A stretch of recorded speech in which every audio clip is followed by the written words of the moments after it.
안녕하세요. 만 원으로 밖에 나와서 뭘 사 먹을 게 없다라고 이야기합니다. 충분히 그러한 얘기가 나올 만하죠. 물가가 너무 많이 올랐으니까요. 근데 이렇게 생각해 보자고요. 이웃 나라 일본에서는 되게 소비를 안 합니다. 왜 안 하겠습니까? 왜? 미래를 대비하겠다라고 하는 확고한 그런 의식들이 자리 잡혀 있다라는 거죠. 물론 일본 국민이라고 모두 다 그렇게 사는 건 아니죠. 엉청망청거리고 정신 못 차리고 사는 이도 있고 뭐 성실하게 착실하게 사는 이도 있다라는 겁니다. 근데 이제 대체로 한국 사람들에 비해서는 명품 추종하고 뭐 주행차 뭐 쫓아다니고 이러지 않고 경차를 선호하고 또 뭐 소비하는 행동 패턴 자체가 상대적으로 좀 많이 좀 절약하고 아끼고 저축하는 데 포커스가 맞춰져 있다라고 보면 맞겠습니다. 뭐 이런 얘기들도 하죠. 지금은 일본 여행 갔더니 일본에 17,000원 정도로 한 끼를 든든하게 먹었다. 그 돈이면은 한국에서는 냉면집에서 한 그릇이 아니라 반 그릇 가격밖에 안 되는데 어유 이에 비하면 일본은 되게 물가가 괜찮더라. 저렴해서 뭐 여행 다닐만 하더라. 이런 얘기를 많이 합니다. 뭐냐? 무슨 얘기를 하고 싶은 거냐? 앞으로 한국이라고 하는 것도 일본과 비슷하게 그렇게 흘러갈 가능성이 크다라는 겁니다. 일본에서 이제 코인 런치라 그래서 500엔 그러니까 한국 돈으로 5,000원으로 점심을 해결하듯이 한국도 이제 점점 가성비가 넘치는 이제 점심 식사 그런 메뉴들이 이제 등장할 거다라는 거죠. 왜겠습니까? 왜? 사람들이 돈이 없으니까 안 쓰니까 자영업하시는 분들도 어쩔 수 없이 그렇게 다운사이징해서 가격을 좀 현실화해서 사람들 앞에 내놓을 겁니다. 그래서 박리담회적으로 이제 방향이 잡혀갈 거다라는 거죠. 물론 지금도 뉴스를 이제 둘러보면 한쪽에서는 명품 구매하는 사람들이 늘어나고 있다. 오마카세 얘기하고 있고 호텔에서 뷔페 얘기하고 있습니다. 근데 언제부터 오마카세였고 호텔의 뷔페를 얘기했습니까?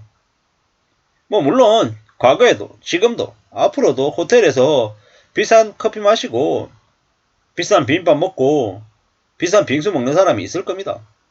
근데 그걸 보통 사람들, 서민들이 그걸 보고 부러워하고 비교하고 이러면 어떻게 됩니까? 삶이 우울하고 불행해지는 거죠. 뭐 누가 10만원짜리 뭐 망고 빙수 먹어도 내가 뭐 메론 하나 먹으면 되잖아요. 500원짜리 메론 하나 먹고 그냥 허허하고 웃을 수 있으면 그게 삶을 더 잘 지켜내고 감사하게 보낼 것 같다라는 생각이 듭니다. 이래저래 뭐 저도 이제 매달 이제 소비를 최소화하려고 이제 아둥바둥거리고 애쓰는 편이거든요. 6월 달에 6월 1일부터 지금까지 해서 좀 어떻게 썼나 뭘 하려나 이런 생각들을 좀 하거든요. 이제 살펴보는 거죠. 6월 달에는 좀 어떻게 썼나 하고. 그나마 6월 달에 보니까 지금까지 보면 한 2만 1,000원 정도 썼어요. 2만 1,000원. 뭐 회사 동료하고 커피를 2번 마셨고요. 밖에서 나가 사 먹는 점심을 혼자 먹었고. 뭐 그리고 이제 뭐 물건들 주문했던 게 있어가지고 그 택배비 그 3,500원 2번 해서 7,000원을 썼고 이런 거죠. 지금 현재까지 6월 달에 회사 동료하고 커피 2번 마셨고 그리고 택배비 2번 내고 혼자 점심 안 먹고 이래서니 한 2만 1,000원이더라고요. 뭐 이렇게 따져보면은 야 돈 쓰는 게 참 뭐 별로 쓴 것도 없는데 벌써 2만 원이 넘는다 이런 생각이 들더라고요. 참 황당하기도 하죠. 물론 저는 이제 담배를 안 핍니다. 담배 안 피고 술도 안 마시고요. 뭐 저녁에 식사 약속 거의 없습니다. 뭐 아예 없는 건 아닌데 웬만한 정말 특별한 경우 아니면 저녁에 약속을 안 잡습니다. 어쩌다가 이렇게 됐냐? 사람을 안 만나니까 되려 이제 돈이 덜 드는 거죠. 그리고 뭐 점점 이제 이래저래 삶에 치이고 뭐 사람들한테 이렇게 상처받고 이래저래 하니까 점점 이제 인간관계가 좀 많이 좁혀지더라고요. 물론 좁혀진다 그래서 정말 친한 친구들 뭐 가까운 사람들하고는 아예 연락을 왕래를 끊냐? 그렇지도 않습니다. 오면 가면 전화통화하고 뭐 만나면 과거에는 저녁 술자리였으면 지금은 뭐 낮에 마시는 커피 한 잔으로 이제 바뀐 거죠. 뭐 그렇게 바뀌었다 그래서 삶이 되게 우울하냐? 그렇지도 않습니다. 물론 저도 지금이 아닌 5년 전에, 10년 전에, 15년 전, 20년 전을 생각해보면 뭐 매일 친구들하고 저녁에 만나가지고 술 마시고 뭐 돈 많이 쓰고 했던 기억이 납니다. 근데 이제 과거는 과거고 지금은 좀 달라져야죠. 지금은 철저하게 도시락 쪽으로 변했고 탕비실 커피 쪽으로 변했고 그렇게 살아갑니다. 남들이 볼 때는 구질구질하다, 한심하다라고 얘기할 수 있겠지만 그렇게 그렇게 살아야 제 삶을 지키고 가족의 삶을 지키겠더라고요. 10,000원으로 뭘 먹냐고요? 찾아보면 10,000원으로 먹을 거 많습니다. 왜 없냐고요? 물론 예전에 비해서는 많이 줄어들어서 좀 빡빡하긴 합니다. 뭐 어쩌겠습니까? 지금 물가가 쉽사리 잡히지 않으니까 그건 좀 두고 봐야 되는 거죠. 앞으로 계속 이제 살펴봐야죠. 우리네 삶이 더 빡빡하고 더 어려우니까 한번 올린 가격이 안 내려가는 거죠. 애 키우면 외식비, 식재료비, 학원비 감당이 안 된다고 얘기하죠.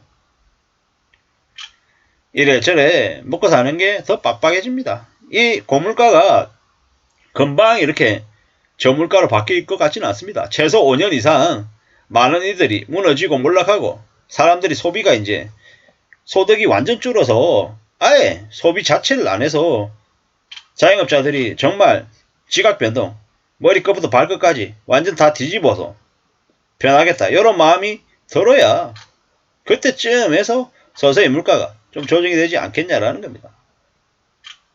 각자 도생해야 된다라고 얘기하죠. 이게 지금 현재의 모습입니다. 안 먹고 남아 돌면 떨어질 거다라는 거죠. 그리고 이런 얘기도 하죠. 물가가 올라서 죽는 소리 해도 식당이나 유원지나 카페 공항에 가봐라. 사람들 덕실덕실 거린다. 돈이 있어서 그러는 거 아니냐. 뭐 이래저래 뭐 경기가 안 좋다. 물가가 비싸다라고 얘기하지만 가보면 사람들이 너무 많더라는 거죠. 앞으로 물가도 물가지만 대출금리가 많이 올라서 사람들이 많이 어려워할 것 같다. 이런 이야기도 나옵니다. 앞으로 우리네 삶이 어떻게 바뀌어갈까? 더 힘들어지고 더 빡빡하고 더 어려워질 거다라고 생각하면 맞을 것 같습니다. 삶이 점점 더 힘들어진다. 녹록지 않다. 라고 봐야 되겠습니다. 앞으로 어떻게 흘러갈지 두고 봐야죠. 사는 게 절대로 쉽지 않습니다. 어렵습니다. 만만하게 생각하고 너무 쉽게 봐서는 큰일 난다라는 거죠. 정신 차리고 살아야 되고 염려하면서 지내야 되겠습니다. 그러지 않으면 정말 깝깝해질 것 같습니다. 삶을 잘 챙겨야죠. 잘 다져나가야 될 것 같습니다. 우리가 살아가는 삶이 더 어렵다라는 거, 쉽지 않다라는 거 명심하면서 지내야 우리 삶을 또 유지해 나가고 또 대비해 나갈 수 있을 것 같습니다. 아무쪼록 안전하게 삶을 유지해 나가기를 바랍니다. 감사합니다.